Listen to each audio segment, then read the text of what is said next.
Hello everyone, and happy holidays. In today's episode, I'm going to introduce you to a new segment of the channel called Andrew's Gear Review Roundup. Guys, as much as I love the Christmas season, I really hate winter. In fact, I hate winter so much that a little over a year ago, we moved away from northern Utah down to southern Utah, mostly to get away from the snow and the terrible things that it does to me and my daughter's health. But even down here in these warmer climates, the cold months mean a lot more time indoors for me. And for this channel, that means getting creative about what sort of videos that we can put out. Now, I've never been overly fond of talking head videos. For me, it's the act of creating photos and bringing you along in that journey that gets me most excited about having a YouTube channel. And for Danae, it's our photo duels that is really the only aspect of the channel that keeps her interested. So with that in mind, before we get into the gear that I want to talk about today, I want to ask you for a favor, and that is to answer the question, what videos would you like to see more from us that we can shoot indoors? For instance, do you have photo duel ideas for Danae and I, something that can stretch us creatively that doesn't involve getting cold? Let me know in the comments, and just to incentivize you further, we will be giving away a custom camera strap from our friends at Hyperion Camera Straps to the first idea we choose that we actually go forward with. So please, if you enjoy our content, help us help you. Now, as much as I love our photo adventuring, I'm a geek at heart, and for me, while gear doesn't really matter in the end, only your ability to capture moments, it's often the gear that gets me motivated to get out and shoot and to make videos. In other words, my photography sandbox is a lot more fun to play in when it's full of toys. With that in mind, I want to take a few minutes in this episode just to talk about gear stuff. This will be gear that I've either purchased recently and that I'm excited about, or gear that people have sent us out to try. Some of it may warrant its own dedicated video in the future, but then again, some of it might just turn out to suck. Either way, I'll do my very best to give you my honest opinion, and no, I will not be wearing this for the whole episode. Even though I know it's really sexy, it's actually incredibly uncomfortable. So I'm gonna take it off now. And the first product I want to talk to you about or show you is the Deity. This is the V-Mic D3. Which Deity has just sent me not too long ago, which looks like a pretty cool product. I haven't tried it yet, so I figured what we do here is I'll unbox this little guy real fast, and then we'll swap it for the mic that I am using, which I use the Rode video mics. I'm recording right now with just the basic video mic shotgun hot shoe mounted mic. I've just got it suspended above me, rigged up above me. And I also use, when I'm more on the go or on the run, I use the Video Micro. Nice little vlogging mic. It doesn't have to be powered. So I'm curious to see how this guy compares. So I figure what we'll do is let's just unbox this little guy and then we'll throw it up. Comes with nice little shotgun mic. You've got your basic windscreen. It'd be nice if it came with a dead cat. Doesn't come with a dead cat, but you know, that's fine. Nice little audio jack that's separate, so it's not, you know, it can be removed. That's nice because then you could, if you wanted to, use a longer one. So like in this case, I've got the Rode video mic suspended above me because the camera is kind of far away. So it's nice to be able to stick a longer audio jack in this guy and suspend it above me. So we'll swap this out, the video mic. Oh, but one thing I want to show you before I do that is this is pretty cool because it can actually, from what I understand, we'll try this out, it can be removed from its little suspension cold shoe or hot shoe mounted stand here and just be on its own, which that's pretty cool. So it looks like this little, I thought this was some sort of switch, but it's how you open the battery compartment, and it does come with a little battery. I'll put the battery in, I'll get it going, and I'll record the rest of the video with this little guy, and you guys can see what you think. And we're back with new audio, hopefully new and improved audio. I guess we'll find out. So let me know in the comments what you think. Which of these little mics do you prefer? All right, the second product that I have for you, this was sent to us by the good folks over at WotanCraft. They asked if they could send us a bag, and I said, sure, I like bags. This is the one that they call this the Trooper, medium-sized Trooper bag they've got. It's this nice green color, and it's got this, it's got real leather. These little latches work pretty well. button latches for opening the main compartment, and then you've got these cool little magnets to help lock it in place. There's a little compartment here on the front. On the back, we've got this Velcro here. I assume that's for jackets and whatnot. You do have small pockets on the side as well, and then a back compartment here. But the magic of this bag, and I think the thing that WotanCraft is doing pretty cool, is their shoulder strap is cool, but that's, you know, that's not it. It's these guys. These, of course, they've got, I mean, like most bags, they've got their stuff for building the structure of your bag, which I have not done yet. But these are the magic of the WotanCraft system. They're these little, call them modules, these little Velcro guys. They'll stick to the side walls. Like you can see, one's already stuck in there pretty good.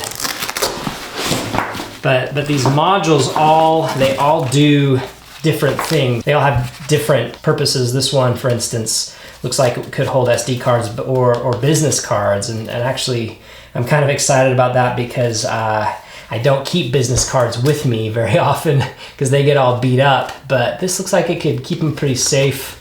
You could also just use it as a wallet. So anyway, this other module just is a foldable pocket for quick access to stuff. And then you've got these ones. Not really sure what you'd use this for, but it looks like it's some elastic kind of stretchy material. Maybe batteries could go in there. Same with this, batteries, but certainly in this, you've got space for SD cards. And then you've got a zippable one too. So I thought that was a pretty innovative idea. So you can kind of build this bag the way you need to suit your photography needs. So excited to shoot with this bag. We'll see if we like it. If you see us in future episodes rocking the WotanCraft Trooper, you'll know that our relationship has thrived. But if you never see it again, then maybe it didn't work out between us. But I think it will. I think this looks promising. So, and next on our list of things is you guys, I'm so excited about this. This really is something that's changed and affected my landscape photography for the better. We've got the Benro Mach 3 tripod and this beautiful tripod head called the UniqBall. I think the Benro tripod it's not necessarily like anything to write home about. It's not the top of the line tripod, and it's you know, there are probably better tripods out there, but the thing that I love about this tripod is it's just really, really solid, high quality, and really affordable. I actually was turned on to this guy because of F-Stoppers. They reviewed a bunch of tripods and they found that they liked this one best, and I have to agree for the carbon fiber aspect. And I didn't know that I would like these twisty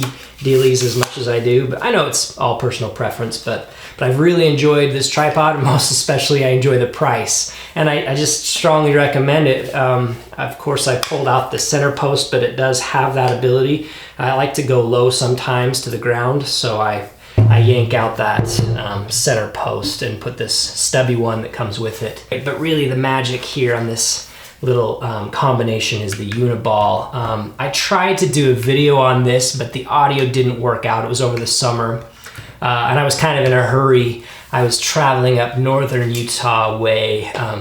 You know, we did several videos up there. We were up there for about a month with family and vacation and whatnot, doing a lot of photography. But on the way up, there was a forest fire that I stopped and got some shots of. And the beauty of this guy, this UniqBall head, is mostly for panoramic shots. I really love it for that. I know there are more robust and bigger systems to get like exact panos, but this guy, it's much smaller, and it's great. It's fast. That's what I like about it. It's really quick to use this kind of leveling ball. I hate tripods that force you to level it based on raising and lowering the tripod legs. I hate doing that. As long as it's pretty close, and then I can dial it in with like this ball here. I really like that the UniqBall allows me to do that. And then after that, the real magic here is in this twisty thing. How do you explain it? It allows you to the horizon to remain, so you can basically pan and tilt without compromising the horizon line. So I've actually heard that there are several wildlife photographers who will use this rather than the pan tilt tripods, those big, you know, J-shaped ones that they'll use, because these are lower profile, but they allow you to do the same thing. And so for panoramic, this is great, especially for like stacked, because I'm really into doing stacked panoramic photography lately. That's great because it allows me to go into an area with just one longer lens. I don't have to bring a super wide lens, and I can still get wide shots. I love stitching together panos, so I've enjoyed having it a lot, and I really just recommend it a lot for anyone who, like me, loves to go and get some good panoramic shots for landscape. So yeah, that's that. All right, the next thing I have for you is something I haven't had time to use yet. You know, partially I mentioned at the beginning of this video that I haven't been going out as much because I can't due to my health and the cold. So this product unfortunately might have to wait until things warm up, but which I'm bummed about. Anyway, this is I'm just gonna dump it out. There's no unboxing here, just kind of a. This is the K&F filter system. I feel like I would almost call this like a starter kit for filters. It comes with obviously your filter mounts, various threads for mounting the holder, the filter holders. Now, I am not big on filters. I've never used them in landscape setting, other than, you know, sometimes I've used some ND for long exposure. I've also used a polarizer, but I've never used graduated filters. And so I'm excited about this system because it comes with basically everything you need to get started in graduated filter land. They've got the graduated colored filters, which I think will be interesting to play with. I saw a video by a friend of mine, Dale Rugian, experimenting with these colored filters in video, and I just got excited to try that. So maybe this is one thing I'll be able to try even without, you know, having landscape photography at my disposal. I didn't really know what was in this, to be honest with you. It looks like that's just a basic ND. So they've got the colored, shaded, tinted, I don't know how you call that. And then I assume they've just got some, yeah, they've just got your basic black gradients as well in these. I know that these aren't the highest quality filters you can buy. This is a $60 pack. But I think it's probably interesting for someone who's just kind of starting out, getting into it. So yeah, that's those filters.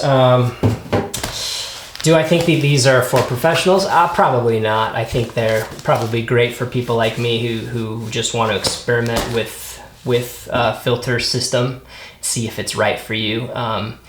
To date, I've only used bracketing to be able to manage my exposure in a landscape setting, and that works fine. It's a lot more post work. Lately, the older I get, the more I get into photography, the less into post. It's interesting, the less interested I am in doing post work. So I think that I may enjoy using something like this. We'll see if it's for me. Thomas Heaton, I know, is a big fan, proponent, I guess. He uses graduated filters. And if a guy like that, who is always like, time is of the essence for him, he will appreciate how much effort it goes into not only getting a good shot, but doing everything around that, all the shooting, all the video that is required. It's an art, and he does it amazingly well. For him to then, on top of all that, not just bracketed shots, which would be so much easier, and then deal with post, but to use a graduated filter system, I don't know, that to me, that means there's something to be said about that. On the other hand, there are other photographers that I respect, like First Man Photography, for instance, who he brackets for the most part, and he doesn't use a filter system. So I don't know, we'll see what I think, and hopefully I'll be able to take you on that adventure when I do, and see how these little guys do.